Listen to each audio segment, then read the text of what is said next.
Hello, children. This is Grandma Carla with more of Freddy and the Flying Saucer Plans. We are on Chapter 6. Freddy had his cowboy clothes on that morning, and he had ridden Cy down to the hotel. When he came out with the cylinder, he jumped into the saddle and rode westward, out of town, toward the bean farm. But he was not going home. Once away from the town, he turned right on a dirt road that led to Ostaraga Lake. "I hope you know what you're doing, Freddy," said the horse. "We just passed 2 carloads of those spies. They're probably coming back to pick up Uncle Ben's trail. If you want to let them steal those plans..." If I want them to steal the plans," Freddy said, "we've got first to draw the whole mob away from Uncle Ben. Then, when they're all chasing me, we've got to somehow let one of them steal them. That will take some figuring." "Why not hold an auction?" said Cy. "Golly, some of those governments would pay a couple $1,000,000 for saucer plans, I reckon. And would you be loaded? Steam yachts and private airplanes, and why, you could buy a ranch in Texas." "Can't be done that way," said the pig. "I wouldn't sell even a spy false plans for money." "You'll let them steal them?" said Cy. "Oh, sure, there's a difference. One way you make money out of being patriotic, and the other way you're just patriotic, period. And what good is that? Sell the false plans and you take money from the enemy. That's patriotic, isn't it?" "Kind of hard to tell where patriotism stops and dishonesty begins," said the pig. "Besides, how could we hold an auction? There'd just be another free-for-all fight with us in the middle of it. No, we've got to hide from the cops and then let just one spy trail us and steal this cylinder. And it's got to look good. If we make it too easy, he may suspect that these plans are fakes. Then we'll be in soup for keeps." Indeed, Freddy did not have a plan. As he rode along, he was trying desperately to think of one. By noon, he had ridden up around the east end of the lake and back along the south shore, past the estate of his friend, Mr. Camphor. He would have liked to stop in to see Mr. Camphor, but he knew that by this time Uncle Ben had given the alarm and the police would be looking for him. And if the police came, the spies would come too, and they'd be on Mr. Camphor like a swarm of bees. "It's like having the mumps," Freddy said. "You can't go near your friends for fear of their catching it too." He found out soon enough that the police were looking for him. They turned up a stony dirt road that wound up into the hills northwest of the bean farm, and were perhaps a mile up when behind them they heard the wail of a siren.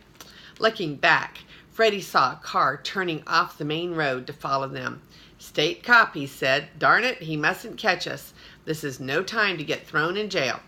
A couple of 100 yards up the hill, the road curved and ended in the barnyard of a small farmhouse. All around were open fields. "It's the house for us," said Freddy. "There's no car around, so I guess there isn't anybody home, and the front door is open. Come on, Cy. I can be the man of the house, and maybe you can get down cellar and hide." And glancing round to see that the curve of the road hid them from the trooper, he reined Cy through the barnyard and right into the front door. They were in a hall so narrow that Freddy had to slide off over Cy's tail. There were overalls and a battered hat hanging on pegs. Freddy hung up his own hat, pulled the house owner's hat well down over his eyes, and slid into the overalls. But Cy had found the cellar stairs and backed away from them. "I'm not going down there, not even to save you from the headsman's axe, Freddy," he said firmly. Freddy didn't argue. "Up the front stairs then," he said. "They're solid and no cop would look for a horse upstairs." So as Cy went clumping up to the second floor, Freddy dashed out through the kitchen. He was bending down, pulling up things in the garden that he hoped were weeds when the trooper came around the side of the house. "Where'd that guy go?" the officer demanded. "What guy?" Freddy asked, wiping the imaginary sweat from his forehead. "Guy on a horse just rode in your front door." "In the front door!" Freddy exclaimed. "Mister, excuse me, but you ought to wear glasses." "I saw what I saw," said the trooper crossly. "He rode in the front door, and what's more, he didn't ride out the back door because I was watching it. He's inside, and I'm going to go in and get him." He drew a large pistol and turned back into the house. Freddy went on pulling things up. The trooper searched the downstairs rooms. Then he went back into the hall. He opened the cellar door and looked down and shook his head. He looked at the stairs leading to the upper floor and rubbed his chin thoughtfully. "Got to be somewhere," he muttered, and started slowly up. "Well," said Freddy to himself, "I can't desert Cy. He's sure to be discovered." He came back into the house and followed the trooper upstairs, just as the latter, having looked through several rooms, tried a door which was locked. He shook the handle, and from behind the door came a terrible falsetto screech, which Freddy could hardly recognize as Cy's. "Who's there?" The trooper started violently. "Moses!" he exclaimed. Then he looked suspiciously at Freddy. "This some monkey business?" he demanded. "It's my wife," said Freddy quickly. He spoke in a voice loud enough so that the horse could hear. Then, "Hey, Minnie," he called, "there's a policeman here looking for a man on a horse." "Well, he ain't in here," Cy shrieked. "I'm taking a bath, and this tub ain't no public swimming pool." The trooper stepped next to the door. "I'm sorry to disturb you, ma'am," he said. His voice shook, for the dreadful screech had pretty well unstrung his nerves. "I saw them come into the house, and I thought they must be hiding here." "And you want to look in here, hey?" Cy yelled. "Well, now you just wait a minute till I get some duds on. I'll come down and make you a nice cup of tea. You go down with Pa, and I'll be right along. It'll always be a pleasure to see new faces.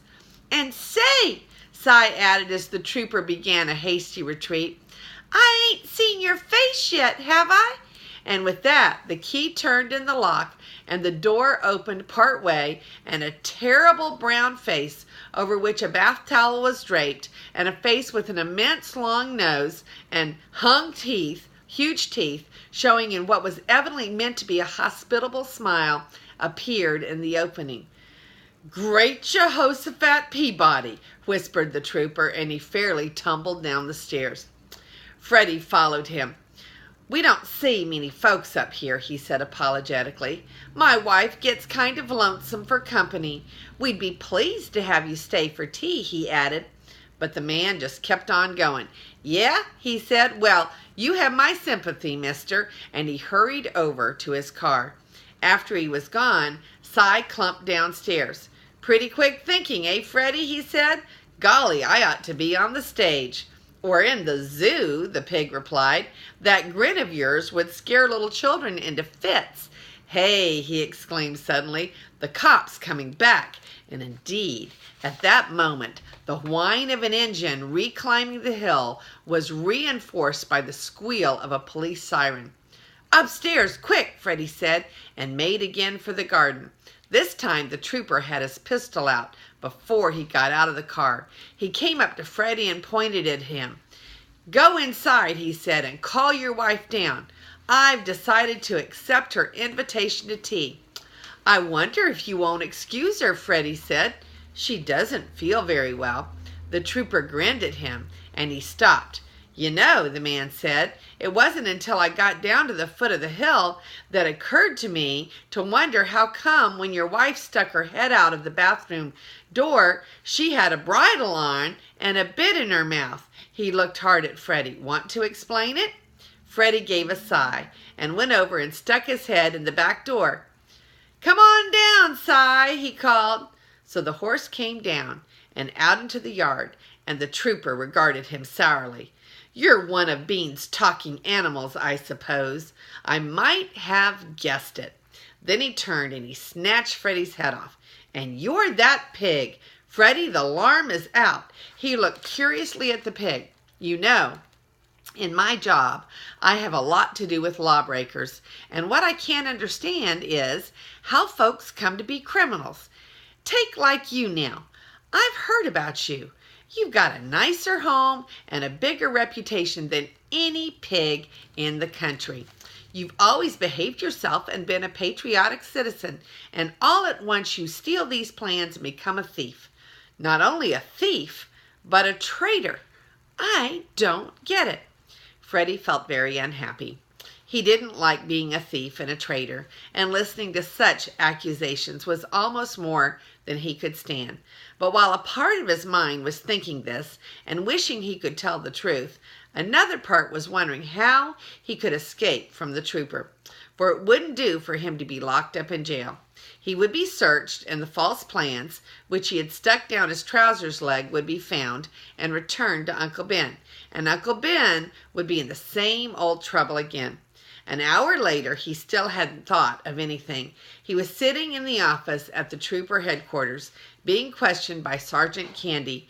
The trooper who had arrested him had driven off again to hunt for the plans, which Freddy described as a roll of papers about 3 feet long, which probably accounted for his not having been searched. Cy, who had trotted along behind the car, was grazing peacefully just outside the open window beside which the pig was sitting. The sergeant had written down all of Freddy's replies to questions: name, age, occupation, previous arrest, and so on. It had taken some time, for not only had Freddy been arrested several times in the past, as you probably know, but he had been and still was active as detective, editor, banker, and poet. The sergeant's hands got pretty tired, and at last he threw the pen down. "Don't know what use all this writing is," he said. "You admit you stole the plans." "Oh, sure," said Freddy. "You'll be tried for treason as well as for stealing," said the sergeant, "and the judge will probably sentence you to life imprisonment. If you was to tell me where you hid the plans, he might knock off a few years. Save the state a lot of trouble hunting for them." Freddy shook his head. He got up and went over to the window. "Hey," said the sergeant, "none of that. You sit down." "Ah, relax," said Freddy. "I'm only going to give my horse some sugar." And as Cy came up to the window, he felt in his pocket, then held out an empty hand to the horse, who nuzzled it obligingly. Freddy put his arm around Cy's neck and his face against Cy's cheek, and Cy endured these endearments with faint disgust. Freddy whispered for a moment in his ear and then gave him a pat and went back to his chair. The sergeant got up. "Well, I guess I'd better lock you up," he said. "We'll take those pistols," and suddenly, from around at the front of the building, there came a series of appalling screams. "Help! Murder! Police!" The sergeant dashed for the door, hesitating only to warn Freddy not to attempt any funny business, then was gone. And Freddy climbed out of the window just as Cy came cantering around from the front of the house. In 3 seconds, the pig was in the saddle and Cy was on a dead run, taking back fences with a swoop, until they were away from the town, riding across country through open fields. The sergeant, having found nothing to account for the screams at the front of the house, came back. Freddy was gone, and he ran to the window just as Cy sailed over the back fence. They were already too far away to shoot at, so he ran out and jumped into his car. And for a while, he just sat there. For how can you pursue a horseman cross country in a car? At last, he went back in and sent out a description of Freddy to all the cars and state trooper headquarters. They already had the description, but it gave him something to do. And of course, he could add that when last seen, the pig was headed north.